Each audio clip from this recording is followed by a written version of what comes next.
Om Swastiastu.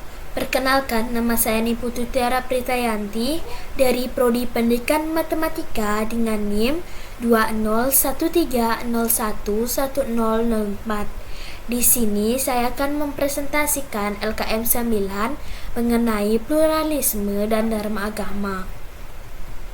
Di mana artikel yang saya bahas yaitu mengenai transformasi teologis politik demokrasi Indonesia, yaitu telaah singkat tentang masyarakat madani dalam wacana pluralisme agama di Indonesia.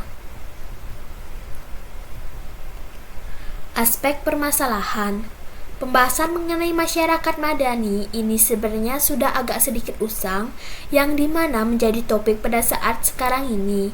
Diakui bahwa konsep masyarakat madani adalah perspektif yang dapat melestarikan kehidupan demokrasi Indonesia, namun akan menjadi masalah bagi masyarakat yang belum mengerti benar mengenai cara kehidupan dalam berdemokrasi, sehingga akan menimbulkan permasalahan, yaitu di mana bagaimana masyarakat madani sebagai konsep bermasyarakat yang baik yang tercipta dari kehidupan berbangsa di Indonesia, yang dimana sebagai bingkai beragaman yang ada dari agama dan budaya sehingga sistem politik demokrasi Pancasila.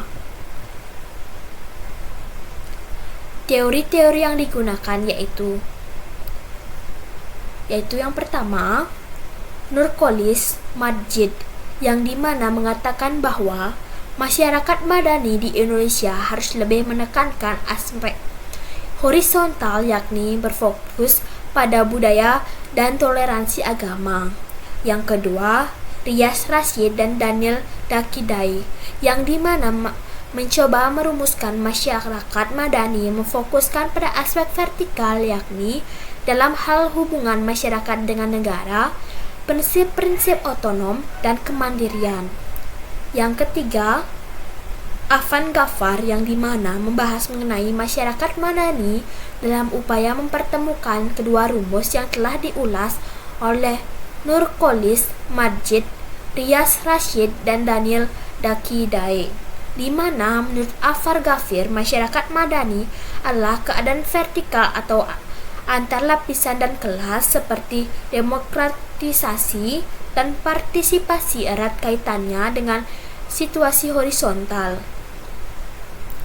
Yang keempat, Alwi Shihab, yang dimana mengatakan bahwa masyarakat madani adalah masyarakat yang menjunjung tinggi nilai-nilai keberadaban. Metode yang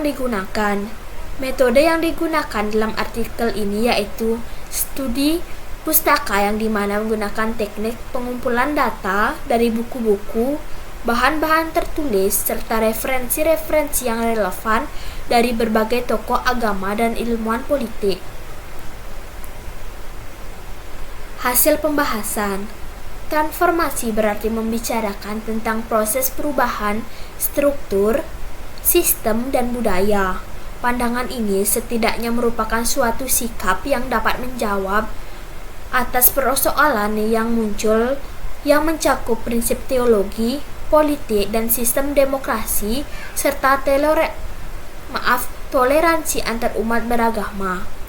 Terlepas dari apakah hal itu tindakan politis atau tidak, yang terpenting adalah bagaimana terjalinnya suatu keharmonisan antar umat beragama, penegakan HAM, dan tidak ada satu golongan yang akan merasa kehilangan hak-haknya secara penuh dalam kehidupan bermasyarakat suatu bangsa dan negara, yang terpola dan tunduk secara substansial dan esensial terhadap norma-norma.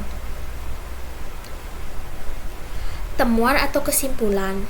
Paradigma masyarakat madani sebetulnya telah tertanam secara transendental, karena memang dalam keajaran agama pada pemimpin bangsa harus mendapatkan restu dan persetujuan, nasihat, dan bimbingan dari tokoh-tokoh moral, tokoh-tokoh keagamaan dan kebudayaan. Namun sayangnya keadaan semacam ini tidak dilingkup berada pada karakter universal kebangsaan Indonesia. Paradigma Demokrasi pun diposisikan berada pada ranah garis vertikal tatanan legislasi formal, hukum dan HAM, dan birokrasi dengan masyarakat secara umum.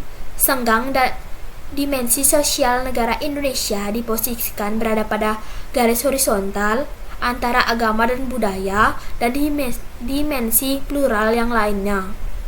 Kedua ranah ini harus terjembatani secara mutlak dalam bentuk sistem koheren dan tidak saling menyentuh secara berlebihan yang menyebabkan tidak mandiri dan ketimpangan terhadap pelaksanaan fungsi dari masing-masing ranah tersebut.